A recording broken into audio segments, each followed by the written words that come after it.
Hi, everybody, and welcome to another episode of Life Gone Real. I'm really excited to have a very special guest on my show.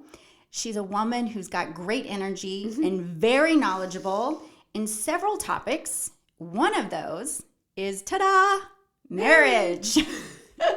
She's an amazing life coach today, and she's encouraged over 500 women for the last 20 years. Which is the reason why I'm so thankful she's on the show today, because of my journey and what I've been going through and what I've been thinking about and processing through all these months. So I'm happy to introduce you all to Lauren Rush. Yeah, we have an audience. Yay! Our COVID audience. It's our COVID audience. Yes. So welcome. I'm so you. excited you're here. Happy to be here. This is excited. Yeah, this is good. And she's amazing. She's really blessed me as well in my life, ladies and women out there and men out there. But this topic I want to talk about because I've been thinking about it through all these months, and everybody knows, if you watched my last two episodes, you know, like what happened the earlier part of this year for me. And the big topic and the big question is, can marriages really last in today's time and in today's world? It's a lot, you know, it's sad. It's sad. I find some of it sad, but then it's like everybody, I don't know. There's just so many marriages that just don't work out. Right. And even with me, it's like, well, I don't know. Our marriage is supposed to last forever. I think that's the goal when we're up there at the altar, for better, for worse. Exactly. We're making this vow and this commitment, but I think it takes two. Yes. Right? It does. It does take two. And I think, yes, because everyone's like, you know, when they want to get married, they're like, I'm only going to do it once. Right.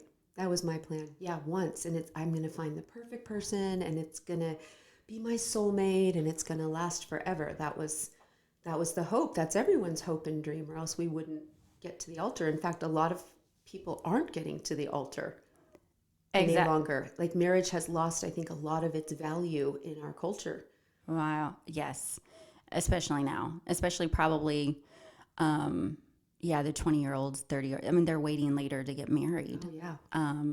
And I think now, too, everybody is very focused, though, on, well, one, hold up, it's more expensive, I feel like, now to live. So everybody's very career driven, you know, and yeah, they're kind of focusing on them, and just getting married later. Yeah, I remember back in the day, in order to get some honey, you had to have a wedding ring. You had to have your wife. And now, it's free game. Like, date. Yeah. One, two, or three, you're done. Like, the women are giving it out like a gumball machine, you know? It's like, honey, keep your milk. Yeah, that doesn't, no. I don't think, women, it is, I don't know. It's like women want to be loved and valued so much that I think maybe, yes, the women are just giving it out because they're just desperate. They're wanting so much of that love. But then, this is one thing too. Can marriages, because there's also so many, there's a lot of affairs. Right. There's a lot of, all the guys cheat. So, you say all the guys cheat, but women cheat too. Right. And now that's escalated, right, though, on more of the women. Women are cheating more these days compared to the men. So it's like, I had this thought. I was like, I wonder if women are like, okay, well, the guys are doing it. Well, then forget this. Forget my loyalty. I'm just going to go out and do my thing too. Right. So then you're starting to lose respect of the man because that hurts, when they're cheating. Right. And then you don't trust them. And then there's like less, I don't know, like respect. Right. And then you're also not valuing yourself if you're just going to go out and just like whatever. It's like, it's very kind of complicated. Yeah. I think one thing. What do you think? I think one thing you said is that women want to be loved and cherished. So yes. badly. So I think we, get excited about the first date or hoping that this is the one. And we kind of put that, mask on this guy saying, okay, that could be my husband. And I want to be loved so bad. Maybe I'll just try so hard. And, or maybe, pretend that like even sex or that intimacy is going to kind of seal the deal and really love and sex these days are very different and many times not connected at the same time. Right. I have a roommate who says, Lauren, I don't want to disappoint, but these girls are coming at me. He's 32. Okay. And he's like, the girls are the ones that are pursuing that instead of getting to know him and getting to know the man and the man getting to know the woman. So they see like, are we a fit? Because it isn't just about your body chemistry. Right. That intensity is going to last. You've got that dopamine high when you first fall in love, that butterfly feeling and you're like, whoa. Yeah. Well, that's going to last 2 years.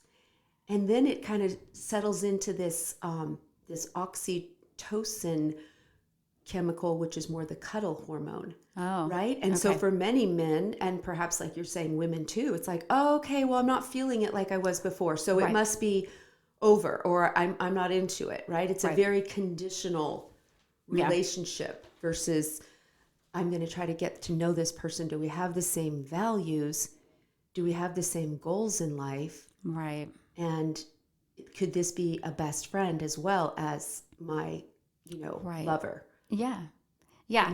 And I think you're right. I think not just this generation, but today's time, I think everybody is it is a lot about sex. There's so much sexuality out there, becoming more of your own sexuality and what do you like and which is fine. I think that's good.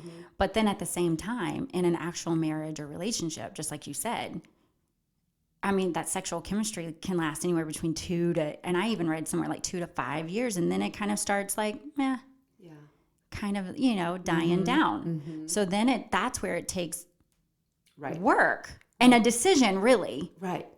So there's a choice. Right. It's a choice to hang in and to, kind of get to know this new person that you're married to, that you're no longer under the drug, but you actually see him for who he is and vice versa. It's like, how do I make this relationship, move forward in a healthy way? And that takes work. And I think some people just don't want to put in the work. They don't want to look at themselves. Hard. It's like, okay, you know what?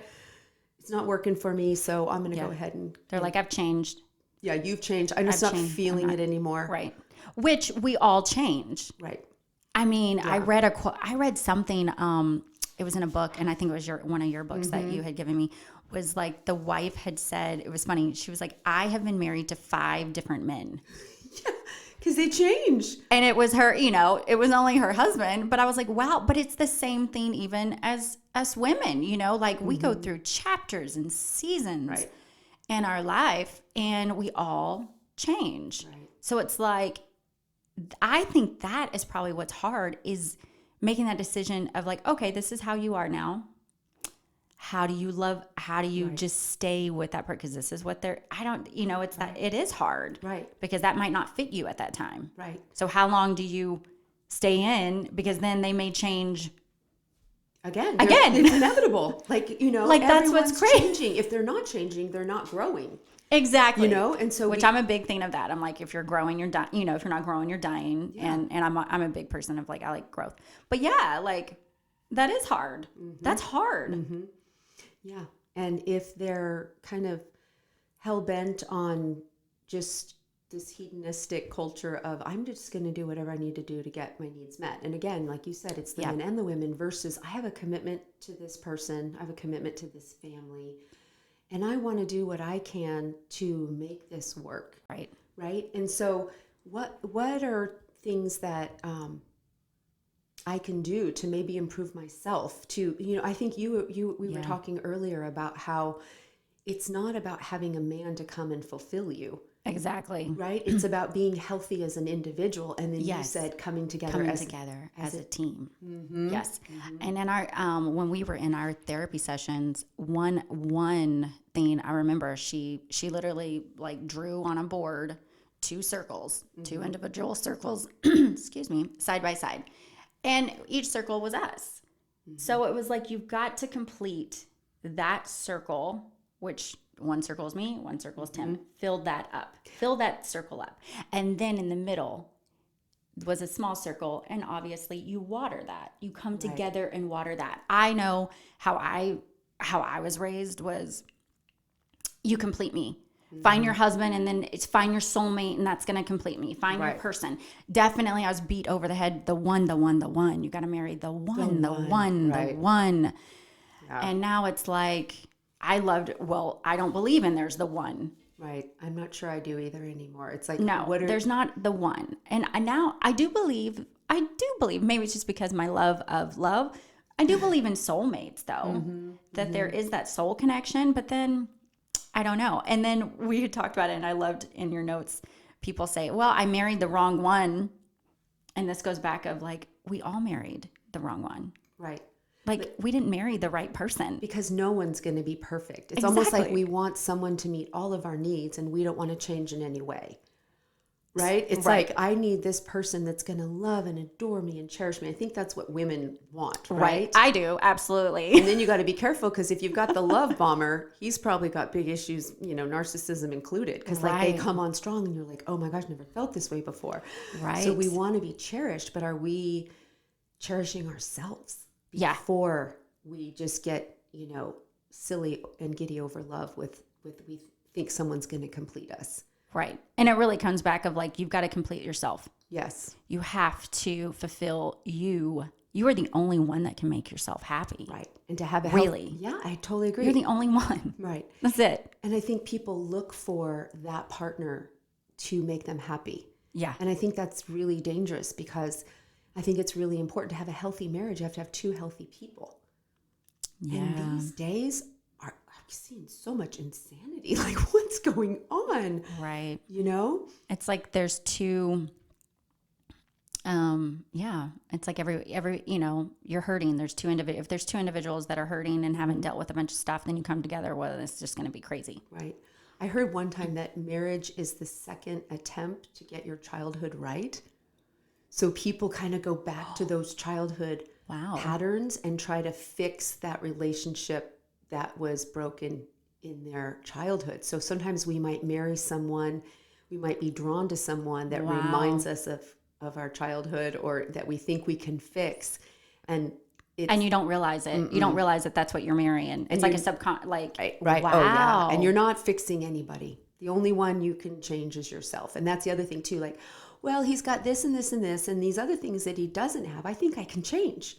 Right? How many times do women think, I think I can change this guy and he'd just be perfect. Right, which you can't. Don't change. Yes. Yeah. I Dr. Gottman, who is a renowned marriage psychologist in our nation. I think he's up in Seattle. It's called the Gottman Institute, and he has amazing information on marriage. He studied, it was like 30,000 couples over 40 years. And what he found is that the couples typically have the same fight over and over and over again in their marriage. Really? It's the same thing that started from the beginning. Oh. So it's like, how do we be transformed and get healthier to get over that hump? Like, what can we let go of and what can we not? Obviously, infidelity or a partner that is just signed out and says, I'm not going to be faithful. I'm not going to be there. I'm not, what can you do? Yeah, right? You can't. It takes two. And then obviously there's, we're talking about just, people who are married with no, violence. I mean, I'm talking about, that abuse is different too. I'm like, get out. And some women, oh my gosh, because they've been beaten down. They don't have the strength to stand up for themselves. And that's where I think we need our women tribe. I love what you're doing with Life Gone Real and bringing women together in support to encourage them and empower them. Yeah.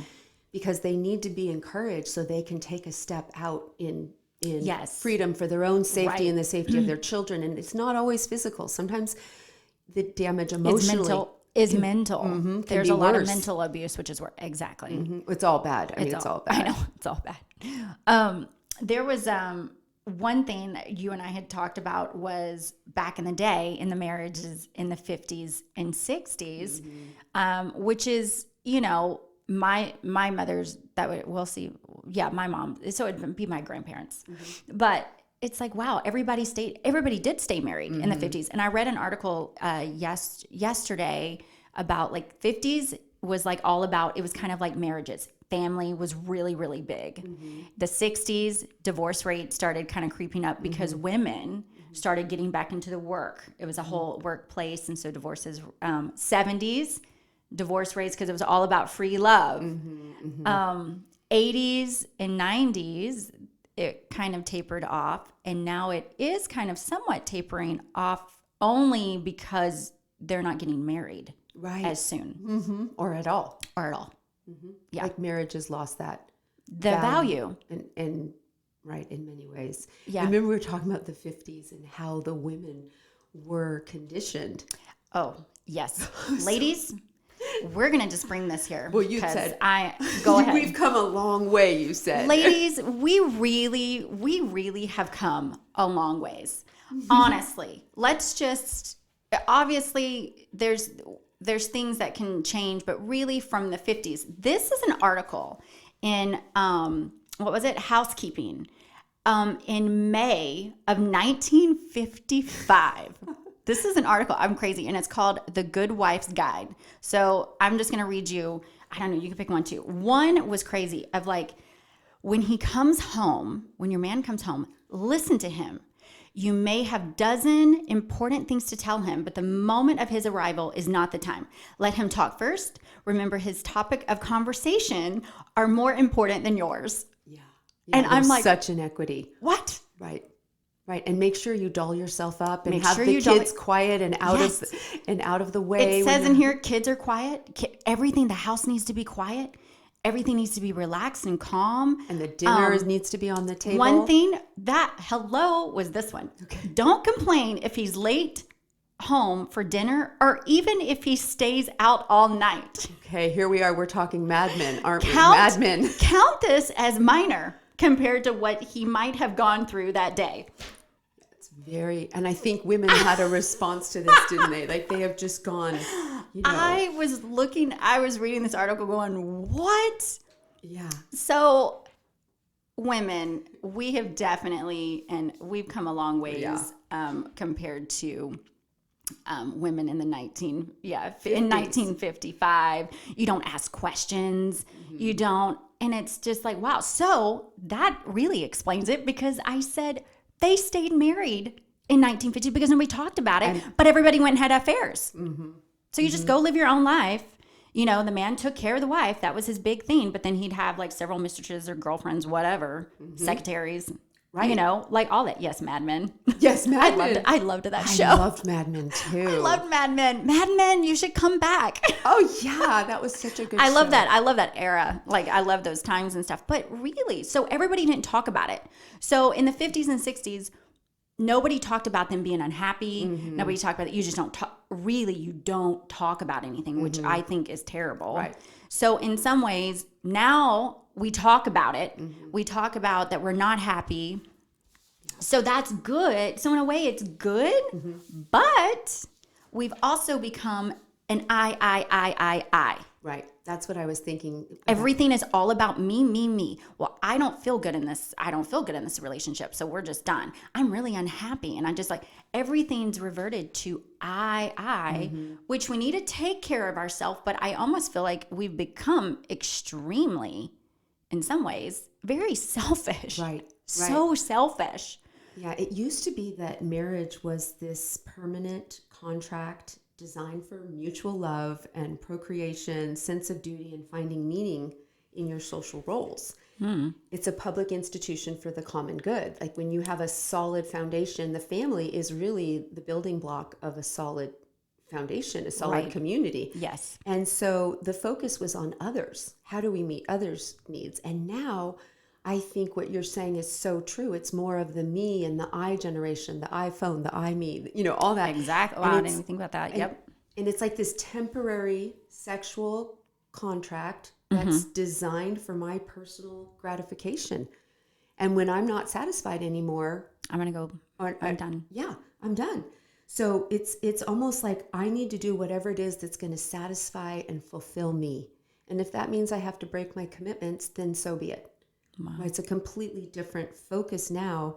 Finding emotional sexual fulfillment is the goal, and the focus is on the self. Right. Right? And so I think we've seen a lot of, fallout from that perspective. Yeah. I know you and I both experienced personally the fallout from that Right. perspective. Right. Definitely. Yeah. I mean, which everybody knows, I mean, I definitely committed and poured my heart and soul, but it takes two. Mm-hmm. Oh, it does. So if one is pouring their heart and soul and the other one's like, yeah, I don't know. I mean, it's like, what do you do? Another thing that you and I have talked about, everybody, which I even have a picture here.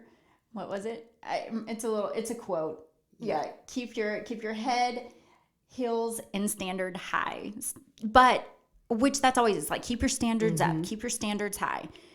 But I'm not saying that our standards are too high, but then that's kind of scary because it's like, what's our expectations? Right. What's realistic? Our expectations is everybody, because we're not perfect. Right. We're not perfect. So it's like, it's great to hold yes, you have these huge high standards, but then is it really realistic? Right. I think because we're not perfect. No one's perfect. I think that's the balance. Yeah. For me, after being married 30 years and having my husband make some decisions that put that to an end, I have to decide as I go back out there, I want to be loved. I love marriage. You know how you're saying, right. I love marriage. We love romance. Love romance. Yeah, me too. But now as I go back out, I'm thinking I don't want to marry someone to settle. It's like, it's going to have to really hit a lot of marks for me to consider ever getting married again. Right. So I can relate to that. I understand. Because if you start talking about marriage right now, I start breaking out in sweat. My heart starts racing. Yeah. It's like panic. But I mean, I do, Why do you think that is? Well, because why? Because in my situation, I think just it was very dramatic. Traumatic for traumatic. Sure. Yeah. It was just, yeah. So I don't know. I totally understand that. But I don't know. We'll just have to see when that happens. And I totally am fine with people who are in relationships just what we said. They're in long relationships. They're living together and not getting married because probably everyone's scared. Probably. Because it's like, so I talked to my dad, I was like, well, Dad, I don't know. Cause we were talking about, people living together and, boyfriend, girlfriend, all that stuff. And he's like, well, they should get married. And I was like, well, I don't know. I mean, this is me. I'm just being honest. I was like, I don't know if they should get married. What's going to make that last? Really? But it's just that sad thing of, in a way, marriage has lost that value.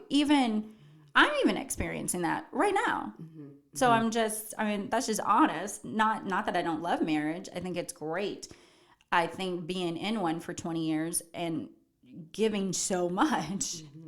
And then it's like, wow, it didn't work. It's like, wow, well, that was exhausting. Well, yeah. And have your husband say, oh, I don't think I want to be married again, or married anymore. Married, it's like, but that was 20 years and we have a family. I think you already made that decision. What can we do to work on it, But and again, I want him, it isn't, I wanted him to be happy. I do want, so then it goes, it's like, you do want someone to be happy, but then again, it's you.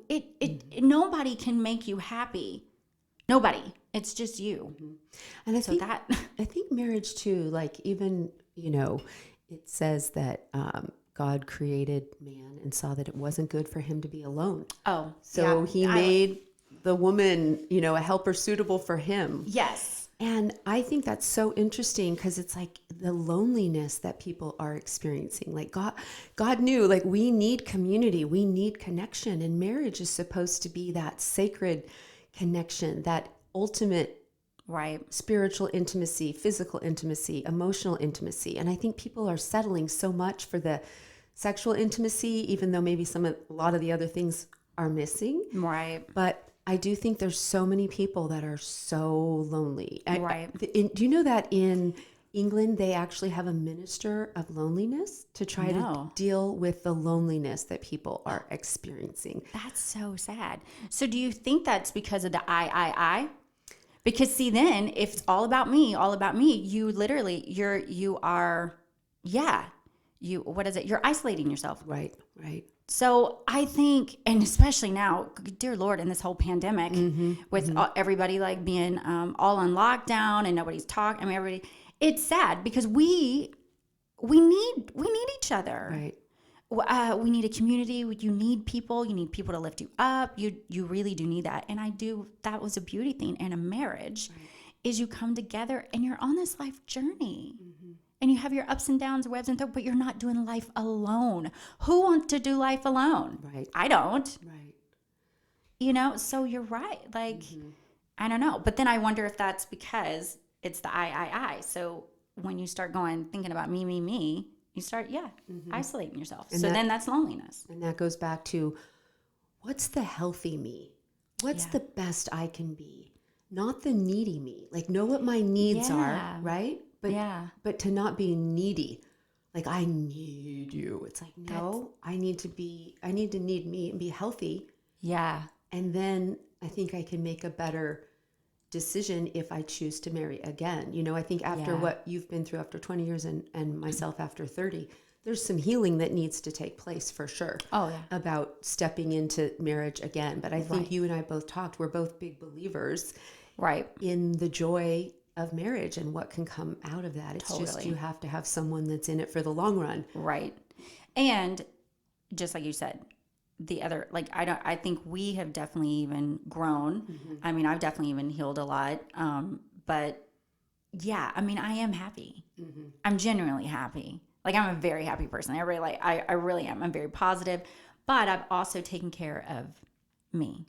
So it's like, what do I fill myself up that brings me joy? What makes me, you have to really fill yourself up. Whether that is, I don't know, everybody's different. I love to meditate and I like to read books and I like to, honestly, it has been nice. I love to go on walks sometimes outside.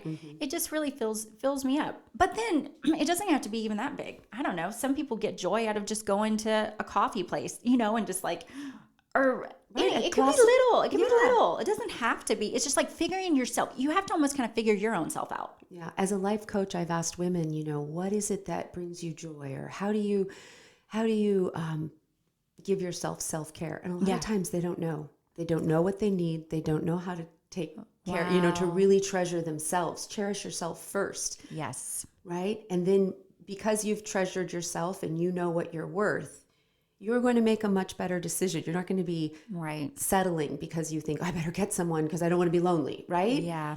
And so a lot of times the work I do is helping women determine what is it that they need and what is it that fills them up.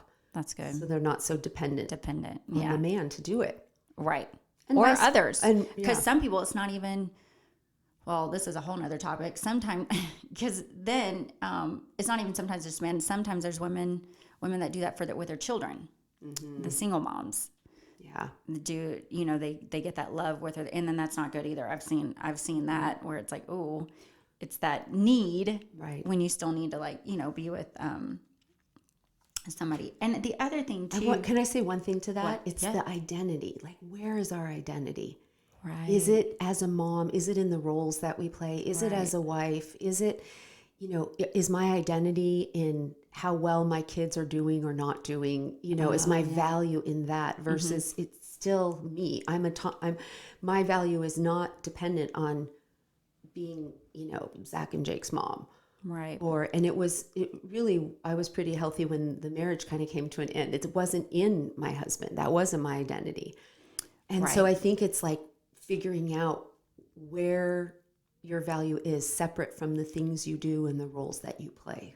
Yeah, that's good. Well, then that and the identity, so many of us women, I think we lose ourselves. Usually you lose yourself in a relationship. But I also think that's just because women are natural nurturers and love. I think most women, so it's very easy for us to lose ourselves because we give so much. And I think that's just how we're just made up and programmed, I guess. I don't know. What do you think? No, I think Yeah, you're right. I it's think like, we are nurturers and we tend to put ourselves last, yeah. right? We want to put our husband and our kids first. And even if we have a career, we have work, there's just very little time left for us. Yeah. And I think it's important that we figure out that balance. Yeah.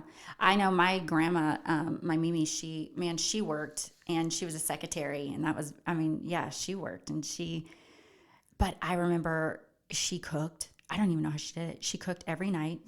Like if my mom was here, I remember that. I was like, how in the world did she do so much?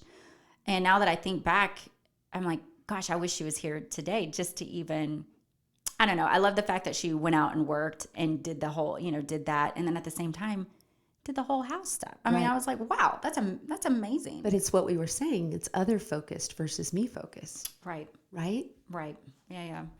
I know the other thing that we've talked about, and maybe we could share, is this is the whole thing is, losing our men. Mm-hmm. I done lost my man.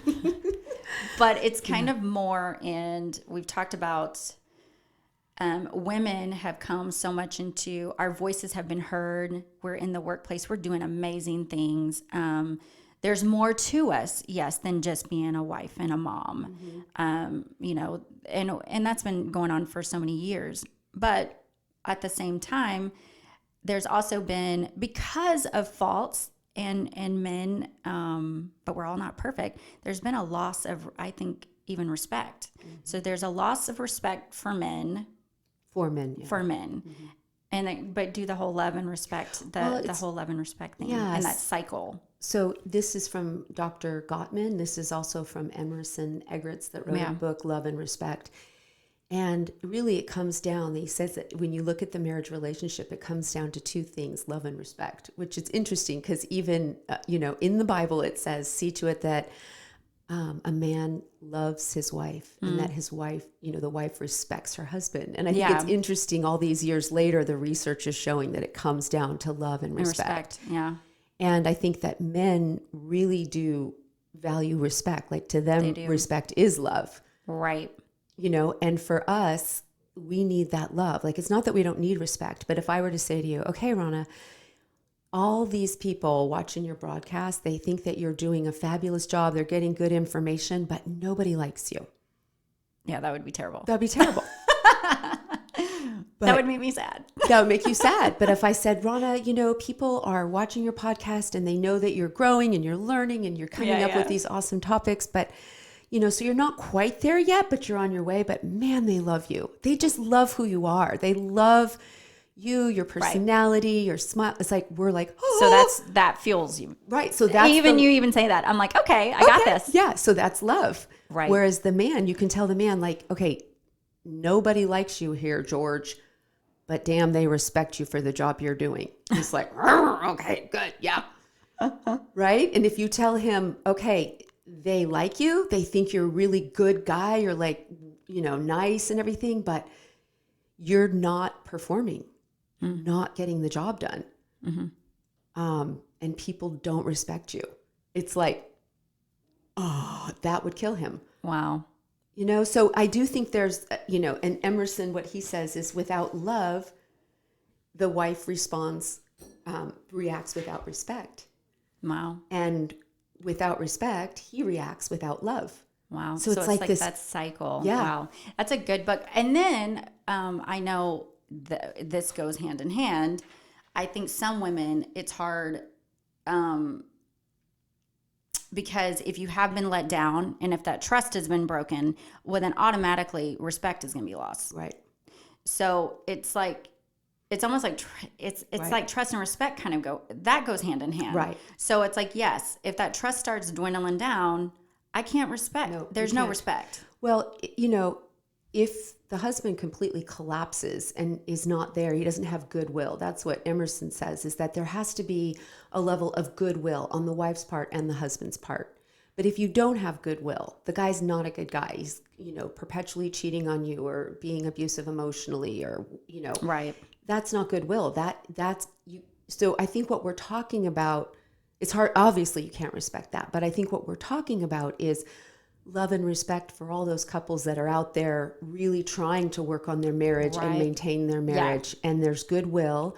And, we expect to be loved unconditionally, but we don't always want to respect unconditionally. And yet that's what that man needs. So I'm talking about a marriage with goodwill. This is what works. That's what works. Yeah.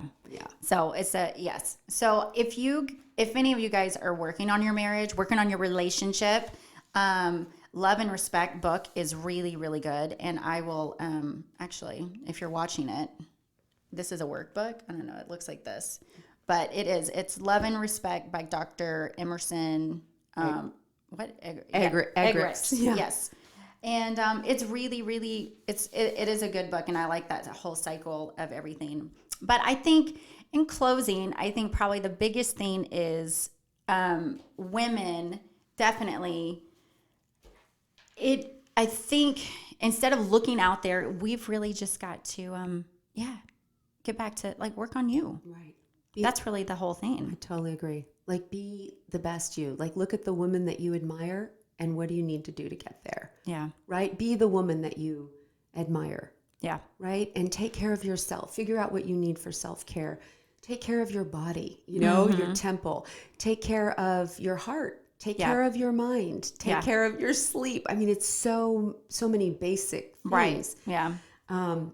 And to be that emotionally healthy woman.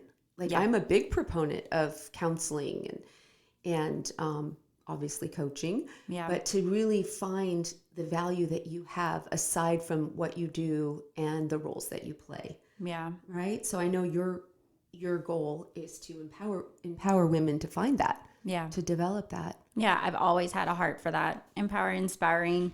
But I think the big thing is just we create our own happiness, and just instead of just looking for others to make us happy, it just isn't. Right, and so much is our mindset. Yeah. Right, because you and I have been decimated as it relates to the marriage, but we have a positive outlook. We're looking at the reality of where we are, right? But we also have hope for our future and where we're going, and that I think makes all the difference. To not let your life go down into that pit, but to actually just rise up and say, okay, what do I want my life to look like and what do I need to do to get there? Yeah. Right. And if that includes, a man, so be it. But again. But if not, that's okay. Right. It's I'm good. Right. Just me. Just me. And that's good to accept and be okay with that. That's okay, and go on your journey. I love that. Well, I'm so glad you came and you're part of my show. We had mimosas earlier, and so that's a wrap. And I'm going to say cheers, everyone. Cheers. Bye. That's a wrap, guys. Thank you so much for joining me on Life Gone Real. Don't forget to subscribe to my podcast and YouTube channel. Definitely rate it. Leave comments. I'd love to get into your lives a little. Send me some topics you'd like to talk about, or if there's anything you're possibly going through in your life. I'm so glad you're here with me on this journey. Cheers to you, and have a great day.